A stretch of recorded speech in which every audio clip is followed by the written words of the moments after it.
Hello, Internet, Jesus loves you. My name's Cody, and this is the Christian News Show we do every Monday, Wednesday, and Friday. But before we get into the news, I need to warn you. Dun dun dun dun.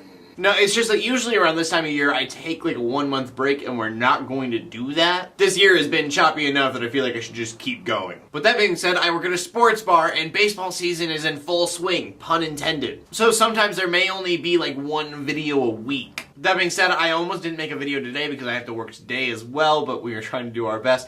Should be a quicker video than usual, but whenever I say that, it doesn't happen, so we'll see. But I just want to give you guys that heads up because especially starting like June 3rd, I have 10 games in a row, which means I will be working 10 days in a row, which makes it very hard, obviously, to record YouTube videos. But I love you guys. I do my best. Let's do this. And first story of the day, best news probably ever. J.J. Abrams has this thing called Force for Change, and you get to donate money, so that's fantastic. Help the world be a little bit better of a place. And the more you donate, the better chance you have at being in the Star Wars movie. Donations start at $10, so if you want to be in the movie, all you have to do is donate $10 and then you have a chance to be in it. But Abrams says the more you donate, the better of a chance you have of getting in. All proceeds will go to UNICEF's Innovation Labs, which is a place where they use technology to find ways to make the world a little more awesome. But we go from awesome charity news to some pretty terrible charity news. Government was doing an audit on the Alexandria chapter of the CFC. And while they were doing the audit, they found that this charity had spent $1 million on personal use. Part of that money was a full-time salary to people who were volunteers. And they also had $300,000 in what they were calling petty expenses. And they said this could be anything from dry cleaning to gift shop purchases. And I have to say that I would love to live in a life where $300,000 is considered petty. But you know that like $1 million is definitely a lot, but it's not as much when you know that most nonprofits do pay most of their people. Like, that's not a weird thing, and I guess it could be debatable of whether or not it's a wrong thing, but it is how most nonprofits work. That's not really the big thing. The big thing is more that they are paying their volunteers and said that they weren't.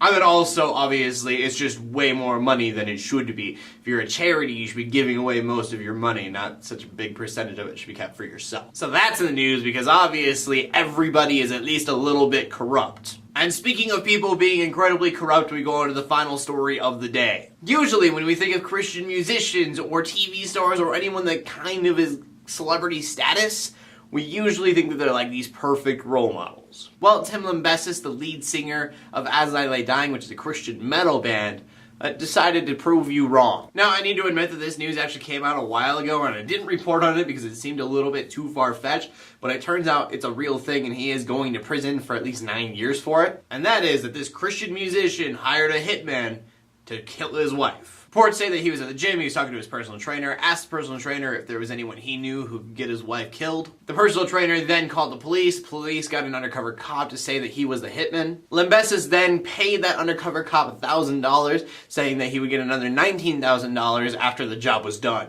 And now, obviously, he has been caught, and so he is in prison. The other members of As I Lay Dying have broke the band up. They are now in a new band called Woven War with a new lead singer. Oh, also, he wanted to kill his wife because of a custody battle. So a couple of main points. One, people are crazy. And two, just know that everybody is a little bit corrupt. The person that you look at as the best Christian role model you know has probably got something wrong with him. Not probably. The dude definitely has something wrong with him, or dudette, whatever. I think it's okay to look at other Christians and take examples from them, but it needs to be more than one person you're taking examples from. Or, if I were a pastor, I would just tell you, don't look at other Christians, look at Jesus. Which, I guess they do have a point. Jesus is perfect, so if you want to look for the perfect role model, there you go. God gave it to you. Anyways, that brings us to the question of the day, and the question of the day brings us all the way back to the first story. If you could be in any movie in the entire world, what movie would that be, and what character would you play? I'm going to do kind of a cop-out thing, but it is just honest.